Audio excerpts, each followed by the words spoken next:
What's up, guys? Ryan Knows Tech here from techinform.us again, and continuing on that iLife 2009 suite overview. Today's application is iWeb, definitely one of my favorite applications for web development.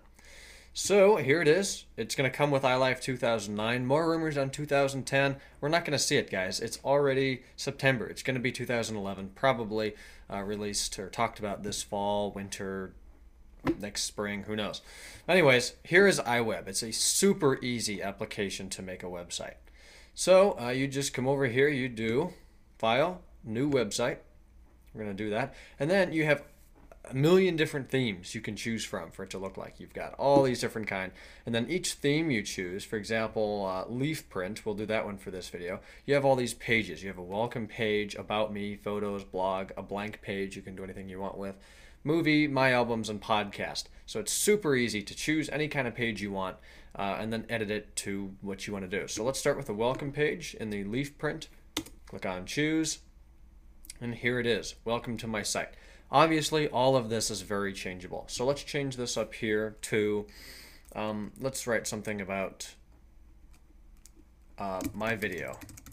Welcome to my video. Then you can have a quote. Well, it doesn't have to be a quote. In fact, I think I'm going to get rid of that whole text box. Notice how each one of these boxes is simply a text box that you can move anywhere about your web page. Double click it to edit it and type whatever you want in there. Click outside of it, it's changed. Move it around. You can grab one of these things here, resize it to anything, any size and shape you'd like. So we'll make it a little smaller, not waste all that space. Change this text here to two girls that look, let's not go there. Well, you can get rid of the picture too, resize that, move it anywhere you want. Notice all of your tools down here are on the bottom. Add a page, publish your site, it's not that time yet. Visit your site if you already have it published. Change the theme right here if you wanted to change it for a page or the whole thing. Add a text box, you're going to use that a lot. Makes a new text box for you. Type what you want, move it anywhere you like, resize it.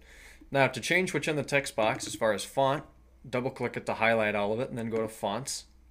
You can change any font you want here, your colors, your styles, everything, just like Pages in the iWork suite. You can click on colors and change the color of that font.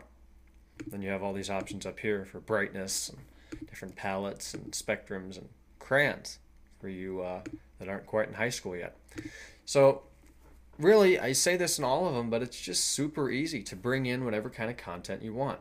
Over here in the top right, go to audio. You can bring in any kind of music you want. Let's go to the iTunes music library and bring in the song Highway to Hell from AC/DC. Plop that in. You can drag an image there to have it as an image. Shrink this down if you're not going to use an image, and then just click play. Turn on your speakers.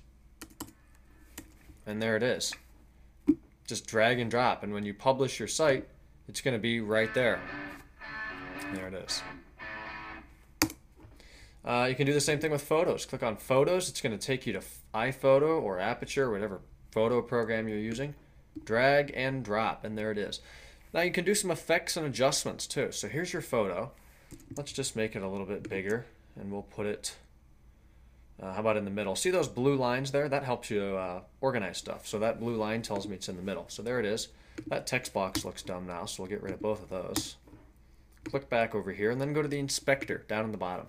From the inspector, you can make that a hyperlink, meaning that is now clickable. So you could link that to, the default is livepage.apple.com, good advertising. So you can link that to an external page, a file, an email message, or one of your own very website pages if you want to do something like that. Format, you've got lots of options in here as well.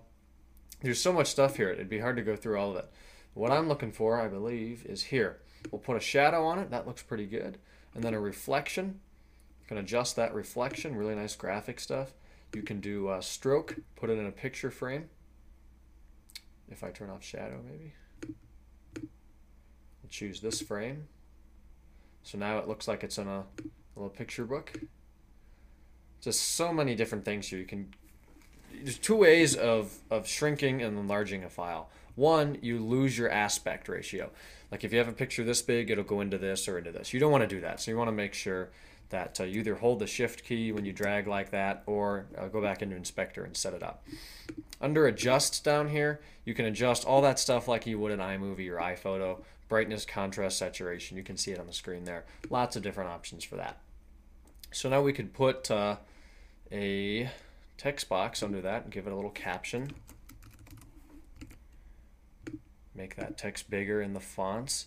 It's just a very, very, very easy. You don't. There's no technical skill here that's required aside from knowing how to use a mouse and a keyboard and interact with a computer. That's pretty easy as well. Let's say go over here to the picture. You can rotate it any way you like. Put a mask on it, and then you can adjust how much of it is shown if you wanted to do something like that. And then when you have your first page set up, click on Add Page. Choose your theme. How about a Photos page? And here is a new Photos page. So you can have a slideshow. That's default. Put all your photos in, arrange them in any kind of grid you want, any kind of effects and captions you want. Come in here, change this text to whatever you want.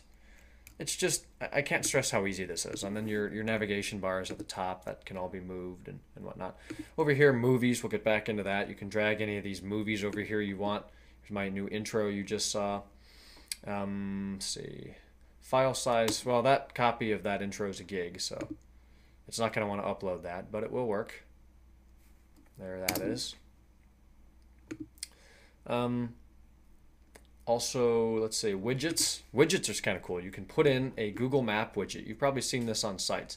The default address is Apple in Cupertino, California, and this is actually usable. You can zoom in and out and interact with it just like you would on Google.com. So that's how they put maps in there.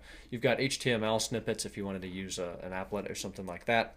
iSight movie, that's going to go ahead. I can't do it now since I'm using my iSight camera, but you can bring in a movie like that. Mobile Me, YouTube, so many different little kind of like applets that you just drag right in, arrange it how you want it, and then publish it. Unbelievably easy. Speaking of publishing, let's go over here to the site and I'll show you how you would publish it. Mobile Me, that's how they want you to do it. You can use an FTP, which is, I believe, File Transfer Protocol, or a local folder to publish your site. Give it a site name, a contact email, that easy. At least that's what you do for that. If you want to do a local folder, you'll lose some of those options. Locate the folder and then give it your website URL that you should already own. So publishing is easy, creating is easy. Maintaining, if it were a blog, this would be very difficult to maintain because you'd literally have to come in here, pull all the information in, and then redo it. And that's why most of that's done on the web with sites like WordPress and stuff like that. So is iWeb worth using? Yes and no. If you need a really advanced site, no, it definitely is not a super advanced program. If you need something basic, maybe you want to update, periodically to show the family out across the country stuff, then it's super easy to do anything you want to do in. Anything you want to do, you can do it here. And it's just a very simple way of managing stuff online. So that's iWeb 2009. I think Apple's goal was to make it very intuitive and advanced enough for the average user, but easy enough for the dumber users, which there are plenty of. Not pointing to any of you, but there really are. So thanks for watching the video. If I missed anything, let me know. If you have iWeb and you like it, you don't like it, leave me a comment. I look forward to reading and responding to those as needed. My website, I think I mentioned it before, is techinform.us. My Twitter is twitter.com/JamesRSchultz. And then be sure to catch us live on Tuesday nights from 7 to 9 p.m. Eastern Time on ustream.tv/user/techinformus. Those links are down below. Subscribe if you haven't, and I'll see you in tomorrow's video.